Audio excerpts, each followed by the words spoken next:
This is Miroku. With her deep black hair and pale skin, anyone might mistake her for a beautiful woman at first glance until they notice the long, terrifying cut across her mouth that stretches all the way to her ears. She is known as the Slit-Mouthed woman, and she isn't fully human. As an urban legend, she survives by feeding on people's fear and the rumors people spread about her. Looking at how scary she is, you'd expect everyone to run away in panic the moment they see her. But there is one person who doesn't: Sano Koichi, a 17-year-old boy who is destined to become her husband. Miroku keeps trying to scare him, just like she does this morning.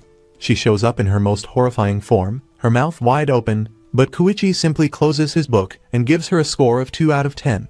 Feeling defeated, Miroku slumps down, and Koichi casually tells her she should change her approach. He explains that people won't get scared if she keeps doing the same thing again and again, so she needs to add some variety to better please her customers, by which he means her victims. Miroku quickly reminds him that he is not one of her customers, but her fiancé. So how did a normal high school boy end up engaged to a legendary creature? In this world, certain families are responsible for keeping urban legends alive. The Sano family is one of them, and they follow a tradition where the head of the family must marry these mythical beings. Miroku doesn't actually want to marry Koichi, but she doesn't have much of a choice. In the past, she was incredibly famous, a powerful legend feared by everyone. Back then, she didn't need anyone's help to survive, as her own abilities were enough to spread her name and keep her existence strong. But now, people have stopped believing in the slit-mouthed woman. And if those rumors continue to fade away, Miroku herself will disappear. That's why she has been forced into a contract with the Sano family. There's one important condition in their contract: if Miroku fails to scare Koichi, even once before he turns 18, then she has no choice but to marry him. Until that day comes, they are forced to live together like a couple, while Miroku keeps trying everything she can to escape this fate. When Koichi asks why she's so strongly against the marriage, Miroku reveals she has plenty of reasons. First of all, she has no interest in marrying a high school boy and would much rather regain her lost power on her own. On top of that, she truly believes that a relationship between a human and an urban legend can only end badly. She also assumes Koichi was pushed into this agreement, but the way he treats her so kindly makes her doubt that. And when he openly says that he actually hopes the marriage goes through, it becomes obvious he means it. Honestly, it's hard to understand what's going on in this guy's head. He's fallen for someone straight out of a horror story, and he doesn't even try to hide it. He even says that people should have the right to be with the one they love. Miroku brushes it off at first, thinking he must be joking, but Koichi is completely serious. He decides that before his 18th birthday, he will do everything he can to win her heart and make her fall for him. It's a wild situation, but considering Koichi can already make Miroku nervous just by being close to her, it feels like he might already have the upper hand. Still, the real question is who will mess up first. Will Miroku fail to scare him, or will Koichi fail to win her love? The very next day, Miroku goes out looking for the perfect place to set up her next scare. She eventually finds an old shed that has just the right creepy atmosphere, thinking this could finally be the moment she succeeds. But while she's busy planning her ambush, Koichi sneaks up behind her wearing a demon mask and scares her so badly that her jaw literally drops out of place. Koichi reveals that he overheard her entire plan and calmly tells her she's failed once again, even pointing out the other masks hanging around the shed as proof. He explains that this place is actually where he keeps his collection of antiques and art pieces, then casually jokes that maybe this hobby is why something like her jaw falling off doesn't scare him at all. Miroku quickly denies being frightened, insisting that her jaw dropping was just a coincidence. Still, she can't understand how he managed to stay so calm when anyone else would have run away in terror. Then Koichi softly tells her that he loves her no matter what she looks like, leaving Miroku completely stunned and unable to respond. Once she snaps out of it, Miroku starts going off on him, trying to regain her composure, but in the middle of her rant, she realizes she's almost out of thread. She uses this thread to stitch her mouth shut so she can walk around in public without drawing attention, making it something she absolutely needs. When Koichi asks about it, Miroku admits that she actually prefers having her slit mouth the way it is. However, because of all the trouble it causes, she feels forced to keep it sewn shut, even if it's annoying to deal with. Growing irritated by all his questions, she snaps at him and asks if he has a problem with her. But Koichi doesn't back down. Instead, he calmly tells her that whether her mouth is torn open or stitched closed, he still thinks she's beautiful. That instantly makes her blush again, another win for Koichi. It's clear this high schooler knows exactly what he's doing. Still, Koichi can't help but worry. She's literally stitching her own skin, shouldn't that hurt? Miroku insists that she doesn't feel any pain. Curious, Koichi asks if he can touch it, and she agrees, thinking her body is so different from a human's that she won't feel anything at all. Or at least, that's what she believes. But the moment Koichi gently places his hand on her cheek and brushes his finger against her lips, her reaction says otherwise. Her eyes widen in shock, and her face turns red all over again. And just like that, another point for Koichi. This guy is seriously on a winning streak. After finally calming down from the embarrassment, Miroku angrily calls Koichi a pervert, convinced that he tried to kiss her. Koichi, not wanting to upset her further, quickly apologizes and explains that it was only his finger that touched her lips. Realizing she overreacted, Miroku quietly drops to the floor, too embarrassed to even say goodbye as he leaves. That shed really did have the perfect atmosphere, but not in the way she had planned. Koichi's touch clearly left a strong impression on her. That night, as she sleeps, Miroku ends up dreaming about that exact moment. But just as things begin to feel a little too intense, she suddenly wakes up. Lying there, she feels confused and frustrated, unable to understand why Koichi is affecting her so deeply. Why does he say such bold, almost teasing things not just in real life, but even in her dreams? From what she remembers, humans, especially back when she was at the peak of her legend, were always terrified of beings like her. But when she first met Koichi, he didn't run or scream, he simply smiled. Lost in her thoughts, Miroku walks without paying attention to where she's going and suddenly bumps into a small old woman who appears out of nowhere, scaring her badly. For someone known as a terrifying monster, Miroku seems to get scared more often than she actually scares others. The old woman turns out to be Seiya, their housemaid, who politely introduces herself and mentions that Koichi has already gone out. This surprises Miroku, since Koichi rarely leaves the house, especially this early in the morning. Instead of questioning it, Miroku sees this as the perfect chance to catch him off guard while he's alone. Excited by the idea, she quickly follows after him and soon spots him not too far from the house. Staying hidden, she peeks from around a corner, giving herself a clear view just as Koichi bumps into a strange man with blonde hair and sunglasses. Miroku immediately grows uneasy, wondering if he's run into some kind of thug. Her mind starts racing with wild thoughts, imagining that the guy might be trying to scam Koichi or force him into giving away money. The strange man refuses to let go of Koichi, and Miroku overhears Koichi firmly turning him down, saying he has no interest in going to some terrifying place, whatever that means. Hearing this, Miroku's worry quickly turns into panic. To her, it sounds like Koichi is being kidnapped. Without wasting a second, she decides to step in and save him. Pulling out part of the stitches from her mouth, she calls out to the blonde man. Then, in her signature creepy tone, she asks, "Am I beautiful?" The effect is instant. The man starts trembling and runs away screaming like a child. Koichi, on the other hand, reacts like always completely calm, not even a little surprised to see her. While Miroku is glad she managed to help him, she's even more excited that she finally succeeded in scaring someone, especially after failing so many times with Koichi. Once the stranger is gone, she turns to him and starts questioning how he even got mixed up with someone like that, quickly assuming Koichi must have said something to get himself into trouble. But Koichi stays quiet, and Miroku, unable to handle the silence, starts talking non-stop. She asks if he's finally impressed after seeing what she can really do when she puts in effort, as if she hadn't been trying this whole time back at home. Meanwhile, Koichi drifts off into his thoughts, remembering his childhood. Back then, he used to get bullied at school by kids who envied his family's wealth. One day, he was cornered by two boys who wouldn't leave him alone. And just when things were about to get worse, Miroku appeared and scared them away with her terrifying slit-mouthed look. She probably didn't even realize who he was back then, but Koichi never forgot her face. Seeing her step in to save him again now brings back that same memory. While Koichi is lost in this emotional flashback, Miroku tries to snap him out of it by shaking him and calling for his attention. When he finally responds, he simply says that he was thinking about how much he likes her. As expected, that instantly makes Miroku flustered again. Before she can go on another rant, Koichi gently cuts her off and thanks her for saving him, though Miroku has no idea that he's thanking her not just for today, but for what she did for him long ago as well. As they walk back home, Miroku asks Koichi why he went out so early in the morning. In response, he lifts up a small bag, showing a sewing kit along with fresh thread. However, Miroku doesn't realize that he actually bought it for her. Koichi even starts thinking that maybe he should just return it, since he personally prefers her natural smile anyway, if you can even call it a smile. Just before they reach the house, the blonde man shows up again and blocks their path. He boldly declares that Koichi won't be escaping this time, which is kind of ironic considering he was the one who ran away screaming earlier. The man then peeks behind Koichi and spots Miroku hiding there.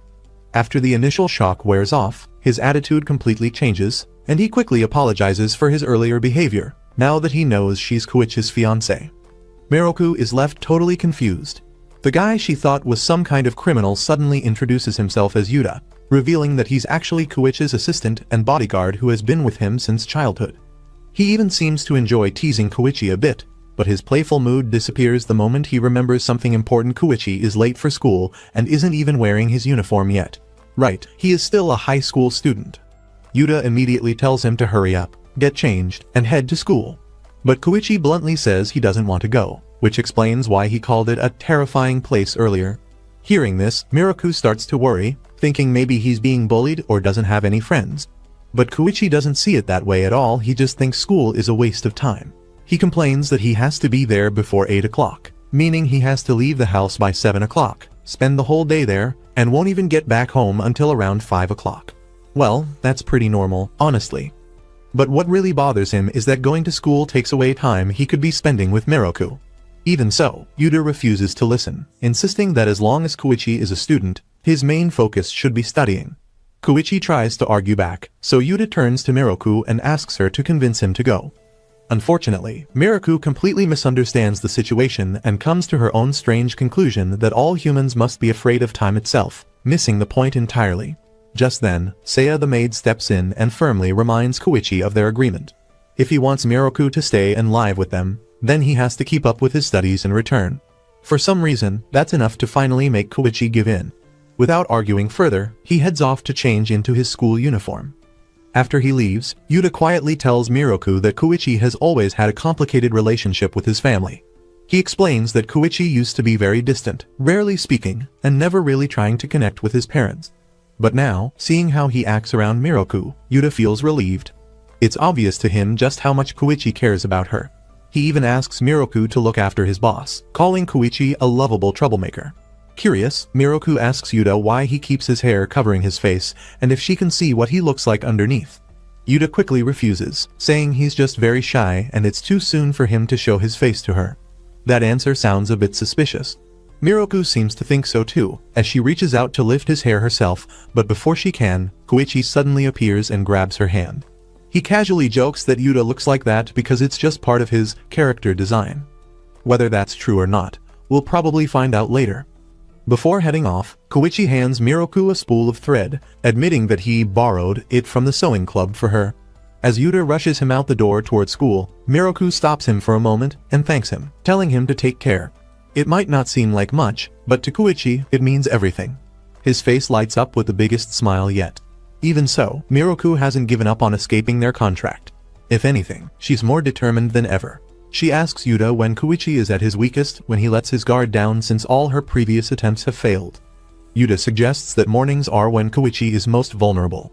Taking that advice seriously, Miroku sneaks into his room early the next day while he's still asleep. She quietly enters his bathroom area, ready to catch him completely off guard. You can probably guess what happens next. She suddenly slams her hand down on the bed, uses her creepiest voice, and pulls back his blanket as she delivers her signature line. When Koichi wakes up and sees Miroku leaning over him with her wide, creepy eyes, he barely reacts at all. Instead, he calmly grabs her by the shoulder and pulls her closer. Before things can go any further, Miroku quickly jerks away, frustrated and angry after realizing she failed yet again. This time, it's because she forgot to remove the thread from her mouth. Though honestly, even if she had remembered, it probably wouldn't have changed anything. At this point, it feels like nothing can scare Koichi. She might have tried again, but Koichi suddenly pulls her into bed while still half asleep, wrapping his arms around her. Miroku starts struggling and complaining, but Koichi tells her to stay quiet. If she makes too much noise, Yuta and Seiya might walk in and see them like this, which would be very awkward. Clearly, Koichi just wants to stay close to her for as long as he can. When Miroku tells him to let go, he conveniently drifts back to sleep, still holding her tightly. At first, Miroku feels completely uncomfortable being trapped like that. But then she remembers what Yuta said about Koichi, that he didn't have much of a connection with his family and used to be very distant and quiet. Looking at how peaceful he seems while sleeping, she can't bring herself to wake him up. Slowly, she stops resisting, relaxes, and settles into his side. To her surprise, she even starts to feel comfortable in his arms and eventually closes her eyes. Later, when Koichi wakes up, the situation is flipped. Now it's Miroku who is fast asleep beside him. For once, Koichi is the one getting flustered, his heart racing as he looks at her resting so peacefully next to him. After spending more time living together and even sharing a bed, Koichi decides it's time to take things a step further. He wants Miroku to eat a meal with him. Up until now, she has always refused, probably because she isn't human and doesn't actually need food. Still, Koichi knows she can eat, so he asks her what her favorite food is. Later, when Yuta walks into the kitchen, he's greeted by a shocking scene. It looks less like someone cooking and more like the aftermath of a disaster, almost like Koichi is trying to hide a body instead of preparing food. Miroku had said her favorite treat was hard candy, and even though that's not exactly easy to make, Koichi is determined to do it. No matter how chaotic things get or what kind of strange results come out of that pot, he's fully committed to making it for her. Since Yuta is usually the one who handles the cooking, Koichi doesn't have much experience in the kitchen. And knowing he'll be the one stuck cleaning up this mess later, Yuta decides he has no choice but to step in. Koichi has been going at it wildly, even smashing fruit instead of preparing it properly. Trying to guide him, Yuta suggests that strawberries should be sliced neatly instead. But Koichi, acting completely reckless, starts trying to cut the fruit while holding it in his hand. That quickly goes wrong when he ends up slicing his own palm. Yuta panics and rushes to get a bandage, clearly shocked by how careless he's being. While patching him up, Yuta asks what's gotten into him. Why is he going this far? Koichi simply answers that he wants to share a meal with Miroku. Hearing that, Yuta begins to understand. After all, there are many parts of human life that urban legends don't take part in. Even though Miroku looks human and lives with him, it's easy to forget that they're completely different beings. Koichi just wanted to feel closer to her by doing something as simple as cooking. But now, after failing so badly, he feels useless and honestly, a bit foolish too. Yuta reassures him, saying that he just lacks experience and will improve with time.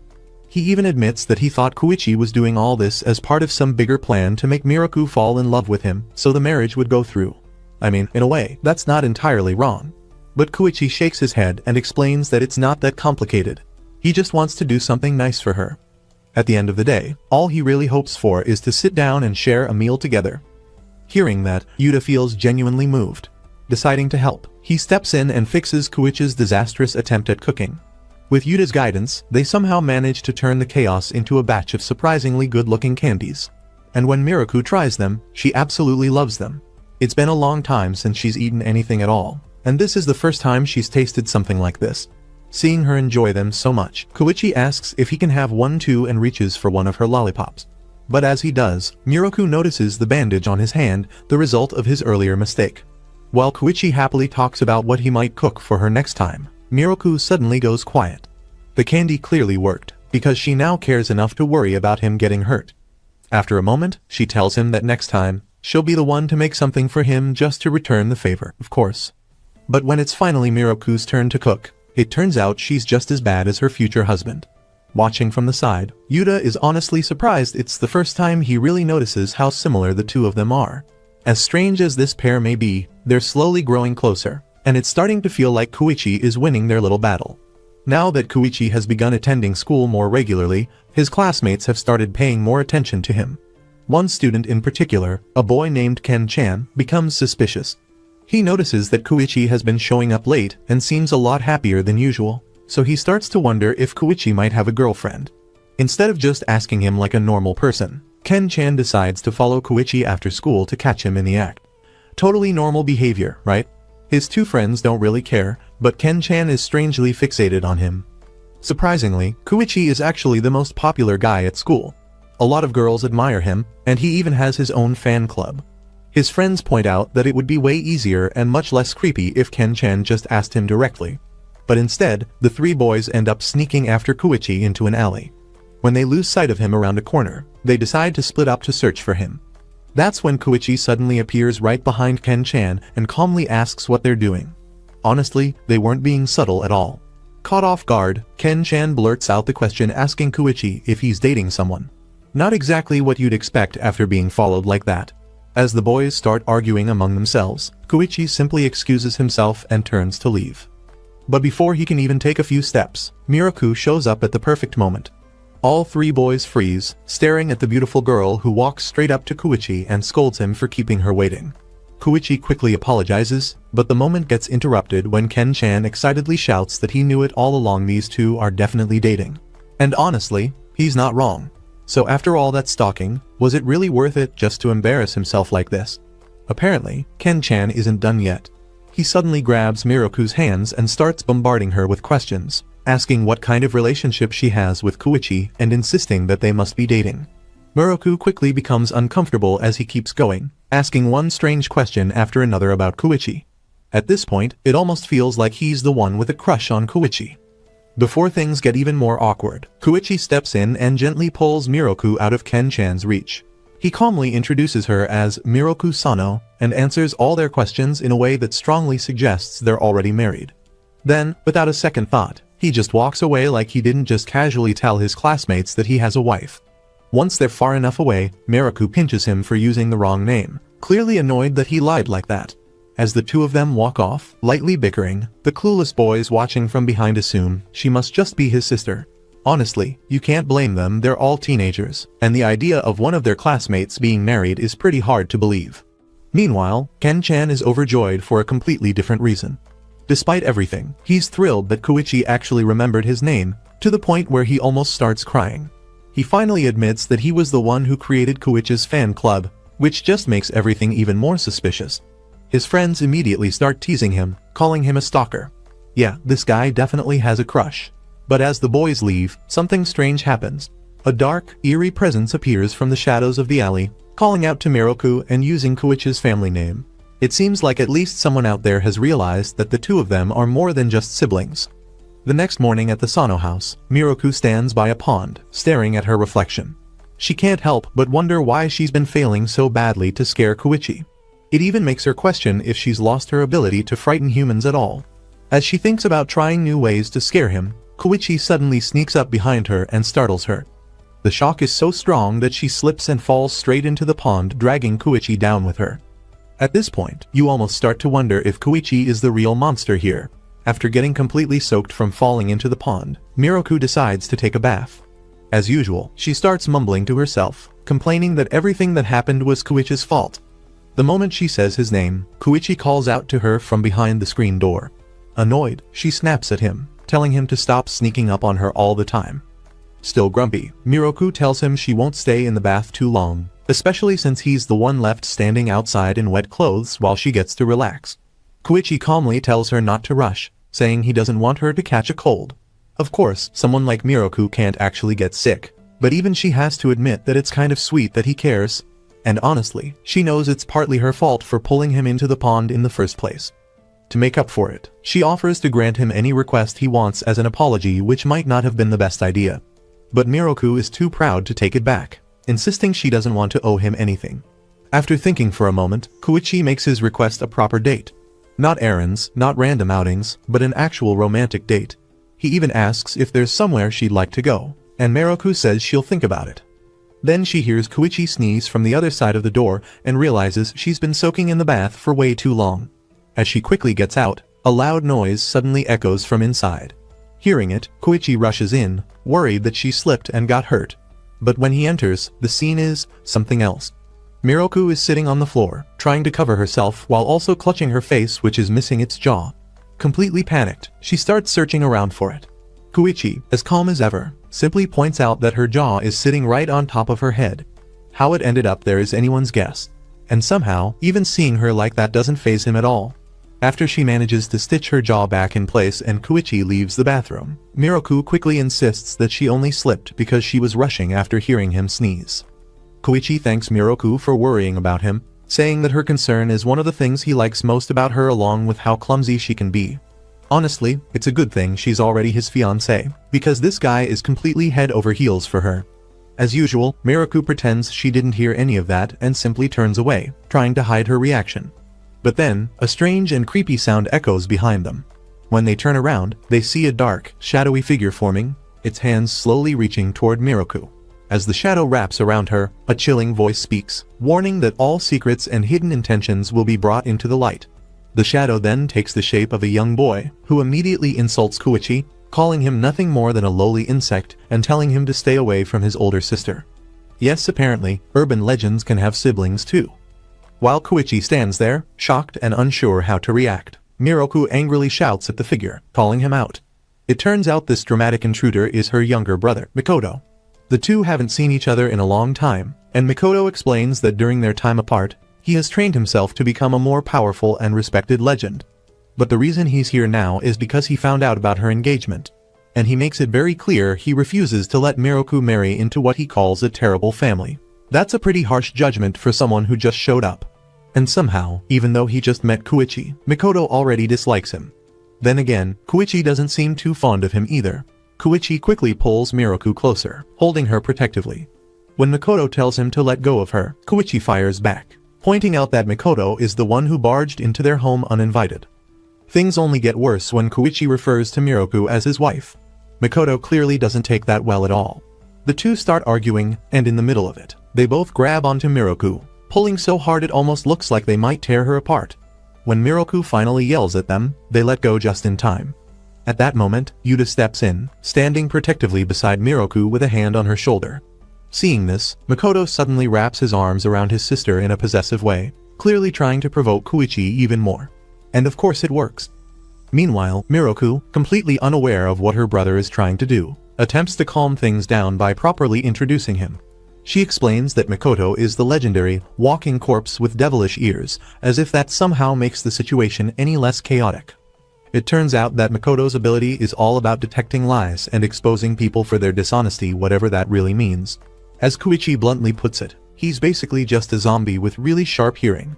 Neither Koichi nor Yuta has ever heard of him before, but that doesn't seem to bother Mikoto. He swallows his pride for a moment and thanks them for taking care of his sister. But that brief moment of politeness doesn't last long. Almost immediately, Mikoto demands that Koichi call off the engagement with Miroku. And honestly, it doesn't seem like it's only about the marriage. He also seems annoyed that Koichi has taken over the younger brother role in her life. It's kind of strange that he thinks Koichi acts more like a sibling than a fiancé. But then again, Mikoto himself is pretty unusual.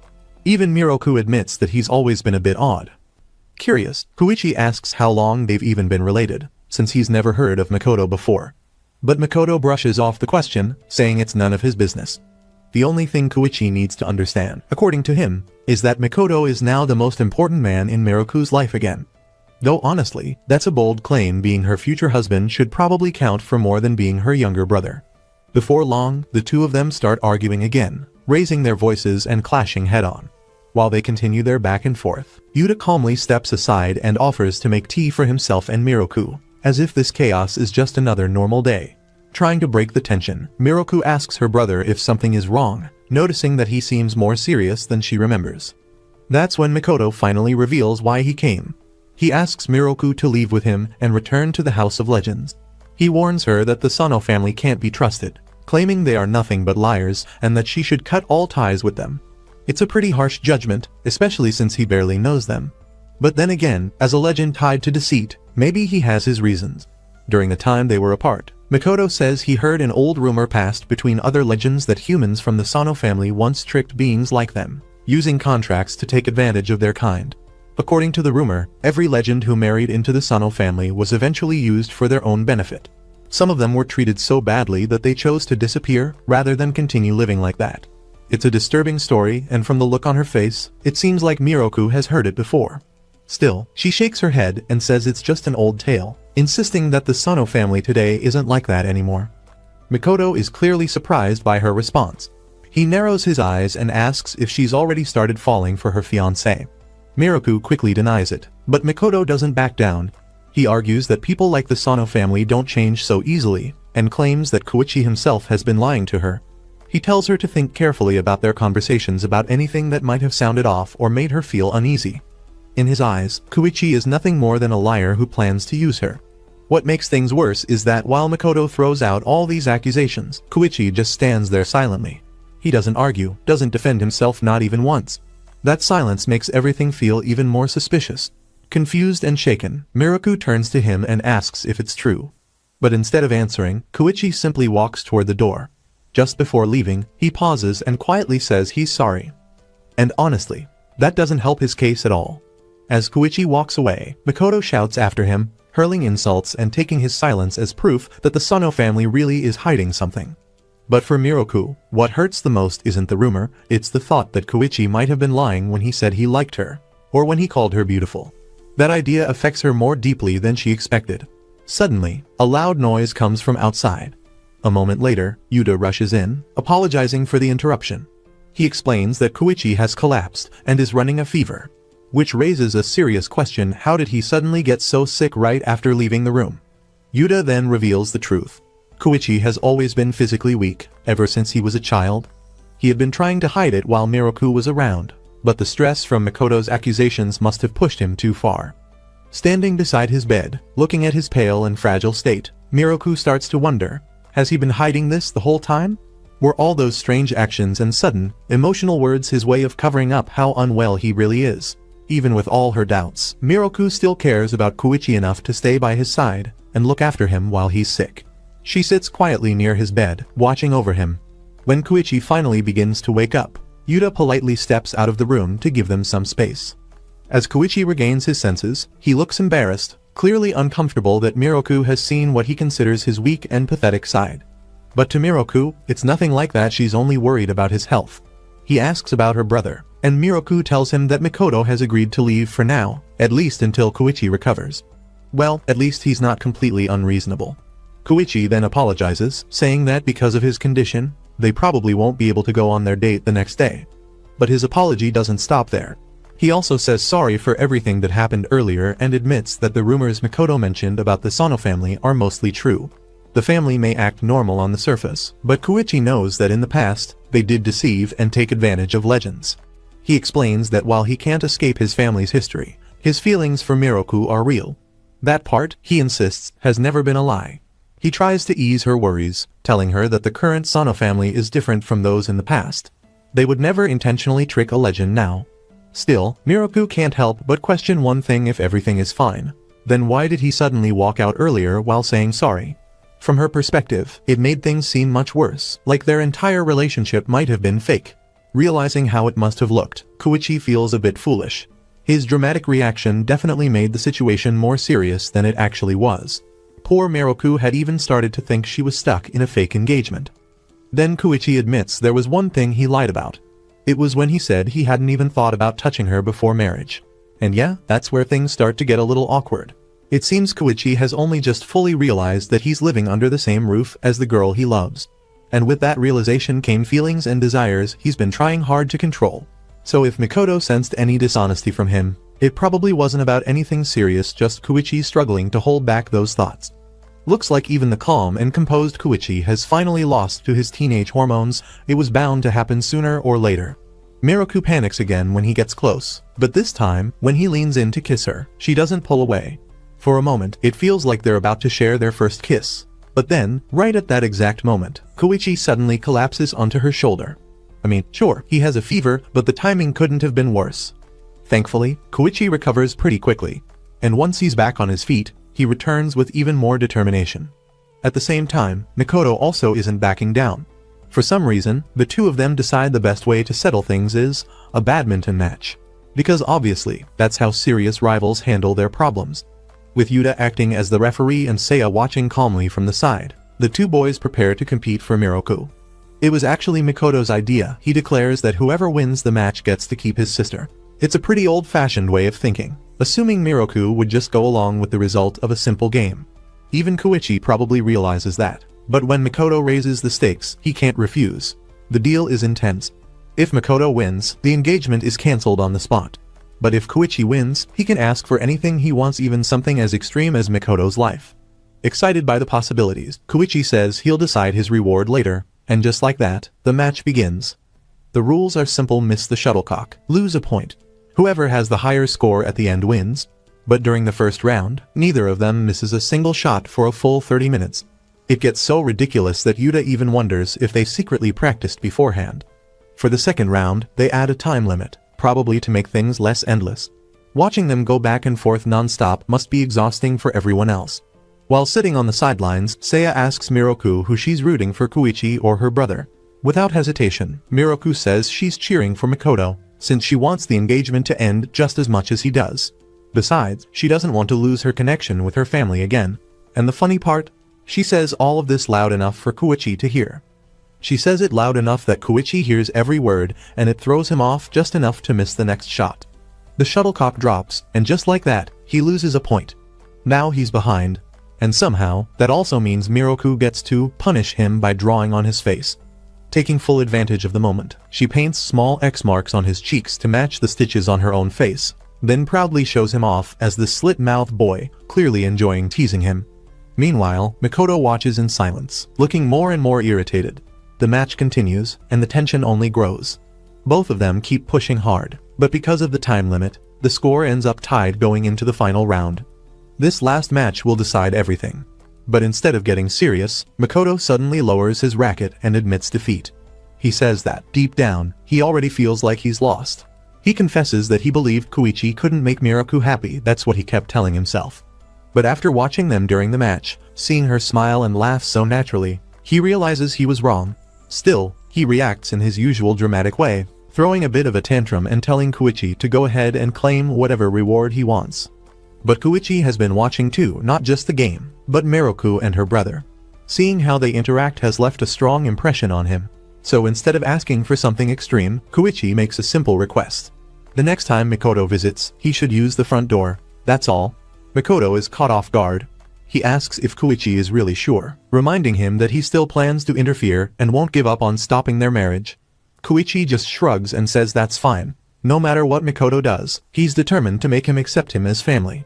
After all, marriage isn't just between two people, it involves their families too. And Koichi says he wouldn't want it any other way. Hearing that, Makoto feels a bit embarrassed by how childish he's been acting. He finally apologizes for causing so much trouble and agrees to leave. But before going, he quickly leans in and gives Miroku a kiss on the cheek, then runs off before Koichi can react and knock him out. Something tells me this isn't the last time we'll see Makoto, and Koichi seems to feel the same way. But even after her brother leaves, Miroku looks unexpectedly happy. Maybe, deep down, all she really wanted was for the two of them to get along, so she wouldn't have to choose between them or worry about losing her family again. But that peaceful moment doesn't last long. Much sooner than anyone expected, Makoto shows up again, this time as a transfer student in Koichi's class. And just like that, it's clear that more chaos is on the way. Now the real question is, who will Miroku choose to stand with? Will this strange engagement fall apart like she originally wanted? Or is she already starting to fall for Koichi without even realizing it? After being reunited with his sister for the first time in years, Makoto is shocked to see how much Miroku has changed. The terrifying legend she once was is nowhere to be seen. Now, she's more like an ordinary girl, someone who blushes just because her fiancé calls her pretty. Times really have changed. But instead of feeling happy about it, Miroku takes that as an insult. To her, it feels like proof that she's losing what made her special, that she's no longer scary and is only valued for her looks. And honestly, things haven't been going in her favor. In every competition between Koichi and Makoto, Koichi has come out on top. Watching all this, Makoto can see his sister slowly losing confidence in herself and her identity as a legend. That's why he's more determined than ever to fight for her. He angrily calls out Koichi, criticizing him for not being afraid of Miroku at all. At the same time, though, he admits that her attempts to scare him have been pretty weak, which doesn't exactly help her confidence. Seeing this, Yuta steps in and offers some advice. He explains that scaring someone like Koichi won't work with simple tricks or sudden surprises. Instead, she needs to find something that truly gets to him, something personal. Miroku likes this idea and decides to ask Koichi directly what he's afraid of. But Koichi doesn't answer. Instead, he turns the question back on her. After hesitating for a moment, Miroku admits that she's afraid of dogs. And somehow, after saying that, she starts to think Koichi reminds her of one. The resemblance becomes even funnier when Koichi playfully barks at her, and surprisingly, it actually scares her a little. As the two of them mess around, Yuta quietly asks Makoto if he's planning to give up. But Makoto immediately refuses. He believes Miroku will eventually find a way to scare Koichi, reclaim her confidence, and regain her place as a legend no matter what it takes. Before long, the day of their first real date finally arrives. Miroku feels nervous about it, so she decides to call up a well-known friend named Mary to ask for some fashion advice. But Mary isn't very helpful at all. Instead of giving advice, she reminds Miroku that she used to be the queen of urban legends. According to her, someone like Miroku shouldn't be stressing over what to wear on a human date. It sounds more like criticism than support, But Miroku chooses to take it as encouragement. She decides to stay true to herself and wear what she normally does. Well, that's one way to look at it. Now her thoughts shift to Koichi. What is he going to wear? Considering he's been wearing the same black turtleneck ever since she met him, it's pretty safe to assume he won't suddenly show up in anything fancy. Still, just to be sure, Miroku sneaks into his room to check out his wardrobe. And what does she find? A whole closet full of identical black turtlenecks exactly as expected. Most people would have quietly left at that point. But not Miroku. By the time Koichi gets back from school, he finds her stuck inside one of his sweaters, struggling and yelling from within it. When he asks what she's doing, Miroku awkwardly explains that she was worried he might be thinner than her, especially since she's been eating a lot of candy lately. Honestly, can urban legends even gain weight? Who knows? This would have been the perfect moment for Koichi to comfort her and say she's fine the way she is. But instead, he's too amused by the situation. Watching her stuck in his sweater makes him laugh, and he admits he actually finds this side of her kind of cute. Cute enough that he leans in closer, hovering right in front of her. But of course, this is Koichi. Instead of going any further, he holds himself back and simply gives her a gentle kiss on the forehead. Not exactly surprising. At this rate, it might take these two forever to reach their first real kiss. The next day, during their date, Miroku is so embarrassed by what happened that she can't even look at him. And because of her reaction, Koichi starts getting nervous too, worrying that maybe she's upset with him. Yeah, this date is already off to a pretty awkward start. Thankfully, the theme park ends up being a great way to break the awkward tension between them. Miroku has never ridden a roller coaster before, and to her surprise, she actually loves it. But what really catches her interest is the haunted house attraction. When they see a bunch of people coming out looking completely shaken and scared, Miroku gets even more excited to try it for herself. Inside, the haunted house turns out to be more like a standing theater with a horror show playing out. It's easy to get distracted in there, especially by one girl wearing bunny ears who keeps trying to take pictures of the screen. In this kind of setting, Miroku starts to feel more like herself again. Confident, she walks up to the girl, slightly opens the stitches on her mouth, and calmly tells her to stop disturbing everyone else. The result is instant. The girl freezes in fear, drops her phone, and quickly obeys, probably traumatized for life. So yeah, Miroku clearly hasn't lost her ability to scare people after all. Honestly, if the whole urban legend thing ever stops working out, she could probably do great as a strict movie theater attendant. A little while later, the other visitors are running out of the attraction screaming and crying, while Koichi and Miroku walk out completely unfazed. As the awkwardness between them slowly fades, time passes quickly, and soon it's time for lunch. The moment candy and sweets are mentioned, Miroku lights up with excitement, so Koichi heads off to buy some. While she waits, Miroku notices a familiar face, Ken-chan, the overly obsessed classmate from Koichi's school.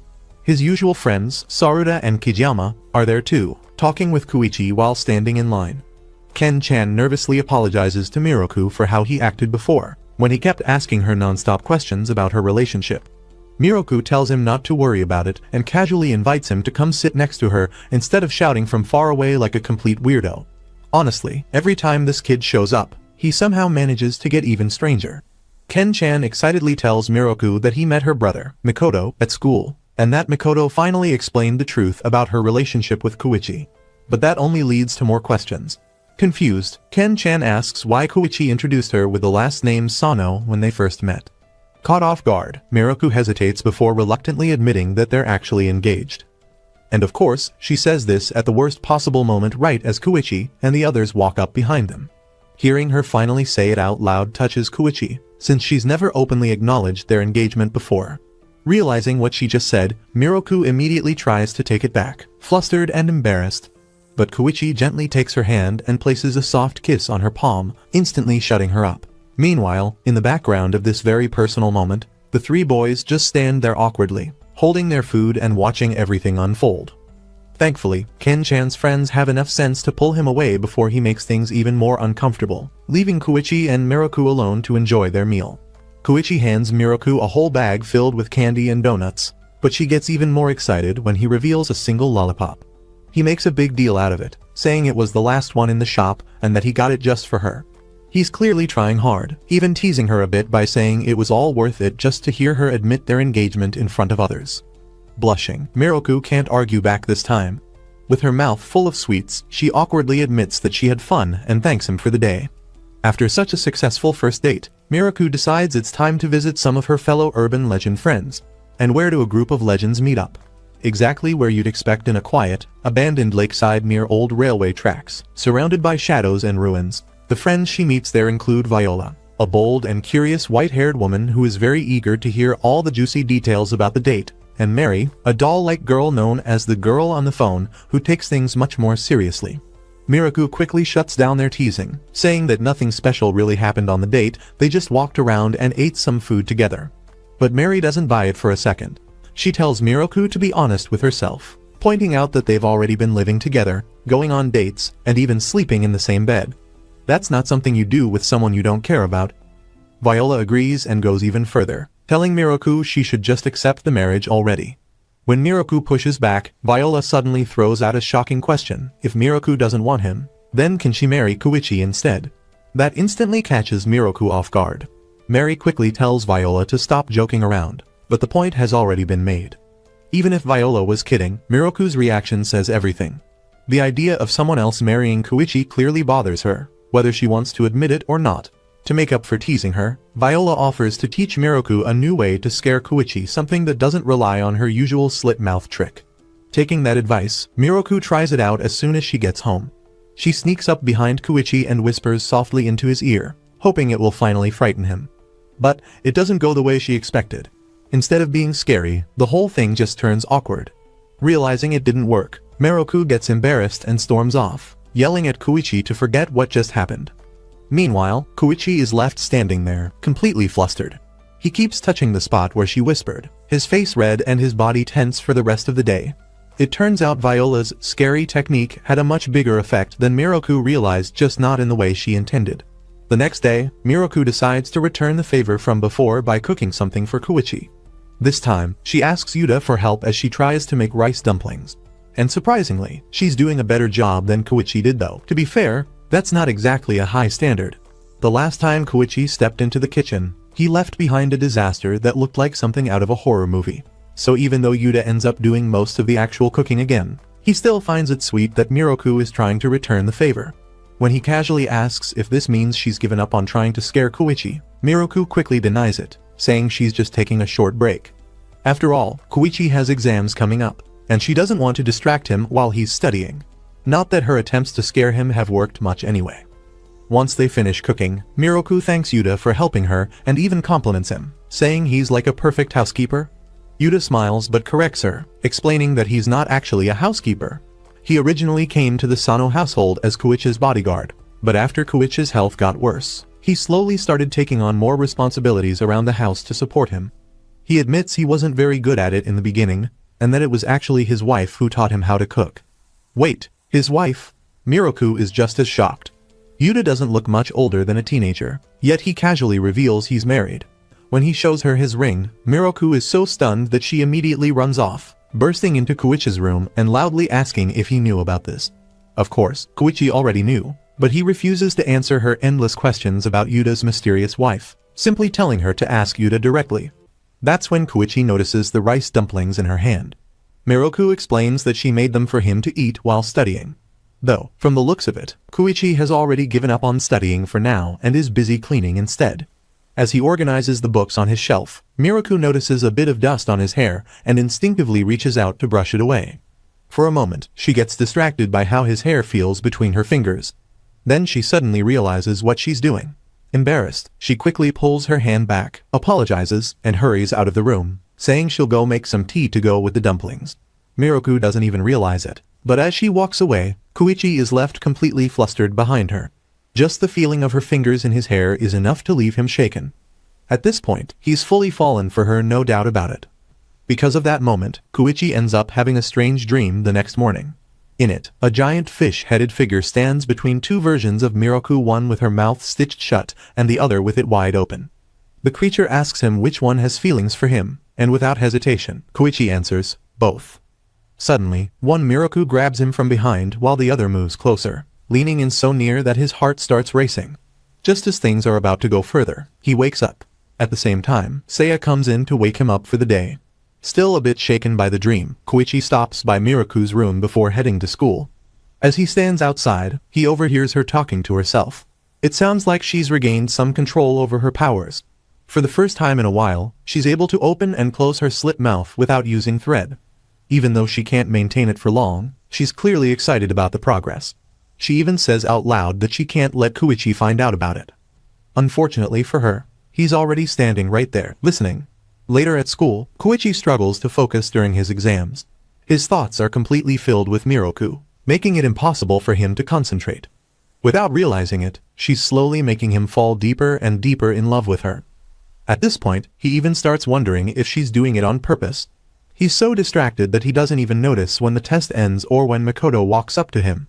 Seeing how out of it he is, Makoto asks if something's wrong. Koichi admits that he used to understand Miroku easily, like reading an open book. But now, he can't figure her out at all, and it's starting to confuse him. Makoto, clearly not great with this kind of emotional situation, decides the best solution is to just call his sister directly. Before Koichi can stop him, the phone is already ringing, and Miroku picks up. The clumsy Miroku tells Koichi over the phone that she fell into the pond again, and hearing that makes him laugh so much that all his tension fades away. He tells her that he likes her, and even though he's said it before, she reacts the same way as always, getting flustered and embarrassed. Somehow, that familiar reaction makes Koichi feel calm again, like everything is back to normal. Feeling refreshed after the call, Koichi heads off, but Makoto starts to follow him only to be stopped right outside the classroom. Waiting there are Koichi's biggest fans, Ken-chan, along with Saruta and Kijama. They immediately start asking Makoto what he was talking about with Koichi and whether they're close. Makoto doesn't give a clear answer, but he casually mentions that they've played games together, like badminton and board games. Of course, he leaves out the part where they're actually rivals fighting over Miroku. The boys are so jealous that they don't even question it. Instead, they excitedly invite Makoto to hang out and play games with them sometime before heading off. Left alone in the hallway, Makoto goes to grab his things from his locker. But something feels off. Suddenly, Koichi appears and says he wants to walk home together. That alone is suspicious enough. Makoto knows very well that the two of them are not on friendly terms, so this behavior doesn't make sense. Right away, he realizes this isn't the real Koichi. He confronts the imposter, asking what it thinks it's doing. The fake Koichi calmly responds, saying Makoto should be asking himself the same thing. After all, this mysterious figure was the one who told him the truth about the Sano family's dark past. Yet Makoto is still sticking around and even spending time with Koichi. Mocking him, the fake Koichi points out that Makoto, dressed in a school uniform, looks more like a human than a legend. Then, without warning, it suddenly attacks, lunging at him with a knife. The next day at school, Koichi's class is preparing for their final exam of the semester. But one seat is noticeably empty. It doesn't take long for Koichi to find out why. His phone rings from an unknown number, and when he answers, it's Makoto calling from Mary's phone. Makoto urgently warns Koichi over the phone, telling him to go home immediately. Miroku is in danger. Back at the house, Miroku has already noticed something strange. There's someone standing near the front gate, someone who looks exactly like Koichi. She doesn't know about the doppelganger, but something feels off, especially since he isn't wearing his school uniform. Trusting her instincts, Miroku walks straight up to him and suddenly slaps him across the face. For a split second, the disguise cracks. The spot she hit begins to sting, and one sharp, glowing eye appears before quickly fading back into Koichi's normal face. Even so, the stranger calmly claims he has no intention of hurting her. Instead, he says he wants to free her from the marriage contract. Then he starts revealing the truth about the Sano family, at least, his version of it. He explains that just a couple of generations ago, the head of the Sano household tricked many legends into marrying them. Those who tried to resist or break their contracts were locked away, and some of them never escaped. According to him, Koichi is no different. He carries the same blood, so he must be just like his ancestors. But Miroku doesn't fall for it. She cuts him off, saying he talks too much and that she trusts Koichi more than anything he says. That response clearly angers the imposter. Without warning, he pulls out a knife and lunges straight at her. Just as the blade is about to reach her, something suddenly strikes him from the side, knocking the weapon out of his hand.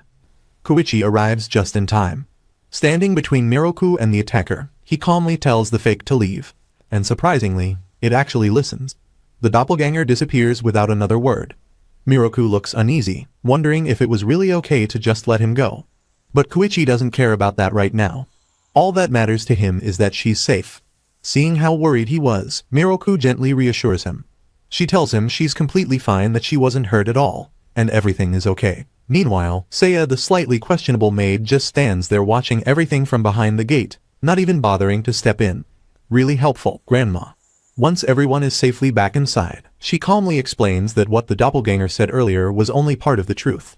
There's a much deeper story behind it all. But while they're inside, unaware, the danger hasn't gone away. The doppelganger has returned, and this time, he manages to open the gate. Feeling proud of himself, he doesn't notice someone quietly appearing behind him. When he turns around, he locks eyes with Yuta, and instantly realizes that Yuta is far more than just a simple bodyguard. That's when the truth comes out. Yuta is actually a legend himself, once known as Karasuhibei the Black Serpent, a being said to turn people into stone with just a single glance. It becomes clear that Koichi and Miroku are caught in something much bigger than they expected.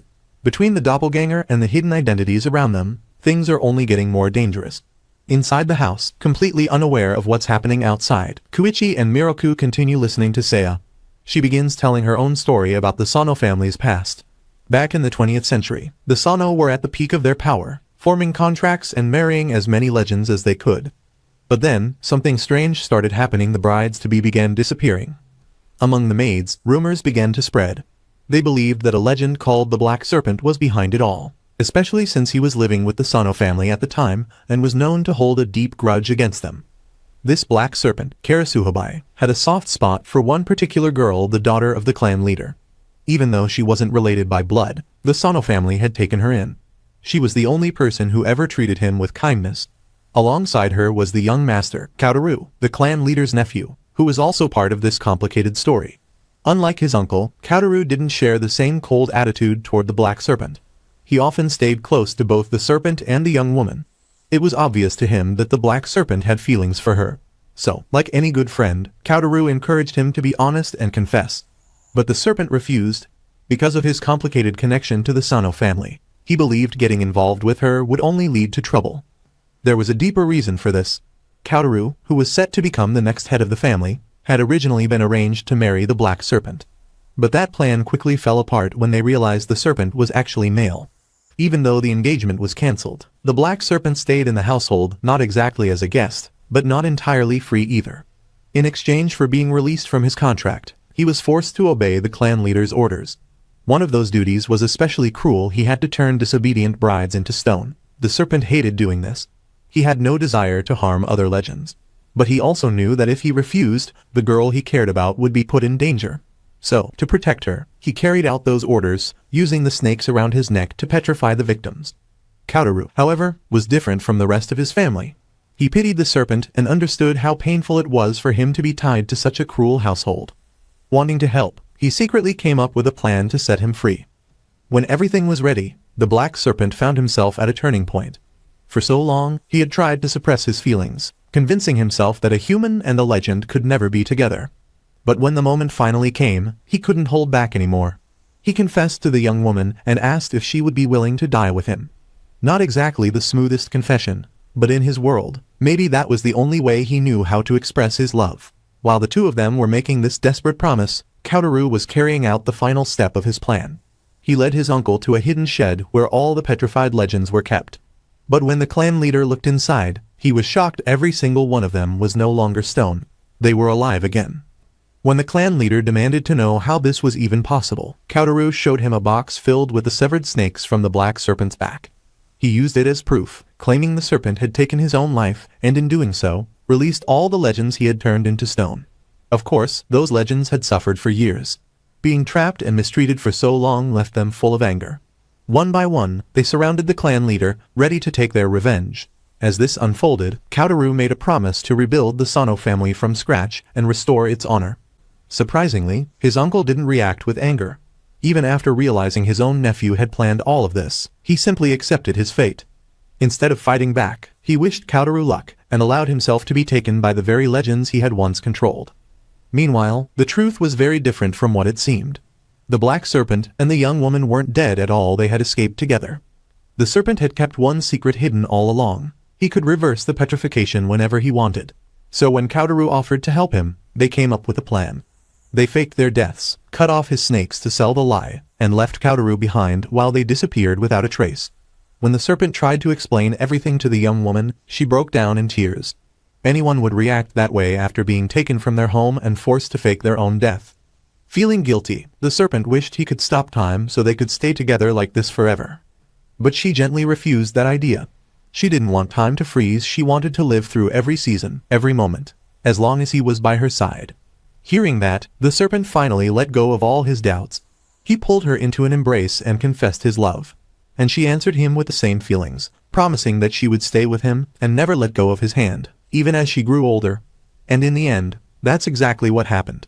Back in the present, the truth finally comes out: the black serpent was actually Yuta all along. And the woman from the story, that was Seiya, his wife, who still looks just as beautiful as ever. Yeah, definitely not something anyone saw coming. Especially not Miroku. After hearing everything, Miroku gets so embarrassed that she literally tries to hide inside a giant pot. She had no idea Yuta was a legend, let alone that he was married to their maid. Meanwhile, Koichi already knew the whole time. Another flashback reveals why. When Kaoru grew old, he asked Yuta to take care of his grandson, Koichi, after he was gone. During his lifetime, Kaoru worked hard to fix the Sano family's reputation and make up for their past. And honestly, things might have improved if it weren't for the doppelganger causing trouble, spreading rumors, and pretending to be Koichi. Speaking of that doppelganger, while everyone was busy talking, Yuta had already dealt with him. He turned him into stone in seconds and left him like that overnight. As the others start discussing what to do next, Mikoto suddenly crashes in, well, not exactly his whole body, just his head. It turns out that when the doppelganger attacked him earlier at school, it tore apart all the stitches holding his body together. So Mikoto has been struggling to reassemble himself ever since, rushing over as fast as he could. But when his flying head smacks into the petrified figure, the impact cracks the stone, breaking the spell. The doppelganger reverts back to his true form, a young boy. Still stuck as just a head, Mikoto explains that this boy used to be his friend. But everything changed when the kid threatened Miroku with a knife. He also reveals that this same boy was the one spreading all those rumors about the Sano family. And the reason behind all of it? The boy was terrified. He believed the Sano family would take Mikoto away and harm his sister. So he acted out of fear, even if it meant going too far. Mikoto turns to Koichi and asks if he can take the boy back to the world of legends to face punishment. Koichi agrees without hesitation. But before letting him go, he steps in close and gives the kid a serious warning: never come near his house or Miroku again. Honestly, that's pretty fair. Even if the boy is young, he still threatened her life. In the realm of legends, a council gathers to decide what to do with him. The group includes Viola, Mikoto, Yuta, and Mary. After some discussion, they come to a decision that's surprisingly lenient. Instead of something harsh, they decide the boy should become Mary's apprentice. This would mean changing his nature and powers, but it would also set him up as her future successor. Honestly, it sounds more like an opportunity than a punishment, but the boy clearly doesn't see it that way. Still, he doesn't have much of a choice. Reluctantly, he accepts and introduces himself as Satoru, while Mary agrees to take him under her wing. Back in the human world, Mikoto tells Koichi everything that happened and wonders if it's really possible for a legend to change their own story. Koichi believes it is. After all, legends aren't fixed, they evolve over time. Even Miroku used to be far more terrifying and extreme than she is now. Though, it's a bit hard to picture that when Koichi gets home and finds Miroku has accidentally given herself a short bob haircut. It's not a big deal since her hair will grow back by morning. But still, she hasn't touched scissors since the days when it was part of her original legend. Feeling unsure, Miroku asks Koichi if he prefers her with long hair or short hair. And of course, he uses the moment perfectly. He steps closer and gently tells her that he'll always love her hair, no matter how it looks. Smooth as ever. That said, he does admit he prefers it long. Mainly because right now, she looks a little too much like her brother, which is, understandably, a bit unsettling. Miroku feels a little disappointed by Koichi's answer. She was expecting something more dramatic, like a bad memory involving a short-haired girl that made him hate that hairstyle. But nope, it's just because she looks like her brother. Still, in a strange way, her thoughts end up being pretty spot on. At school, Koichi's so-called fan club Ken-chan and his friends are roaming the halls when they run into a short-haired upperclassman. She hands them a letter with a big heart on it and asks them to give it to Koichi. Yeah, that definitely feels like trouble.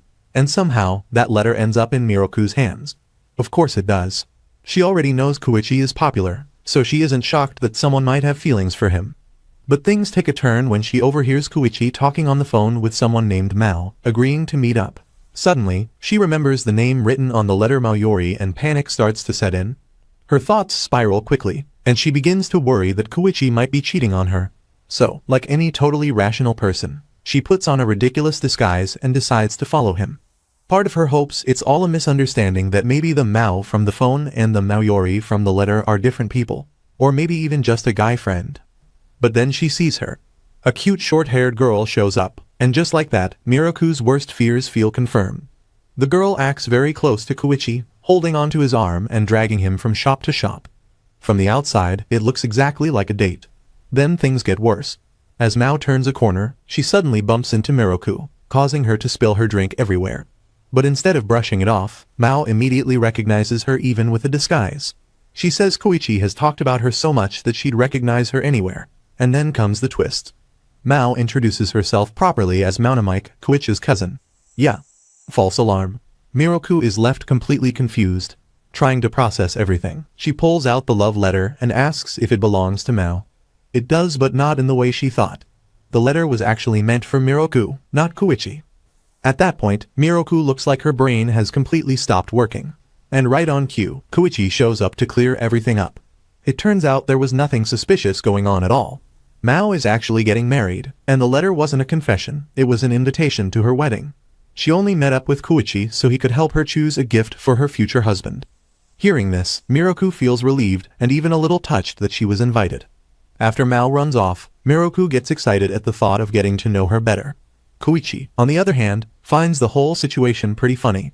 Especially Miroku's disguise, which barely covered anything except her mouth. As usual, he had figured out what she was doing from the very beginning, he just decided to play along and tease her a bit. Still embarrassed, Miroku scolds him, saying that next time he should tell her if he plans to meet another girl.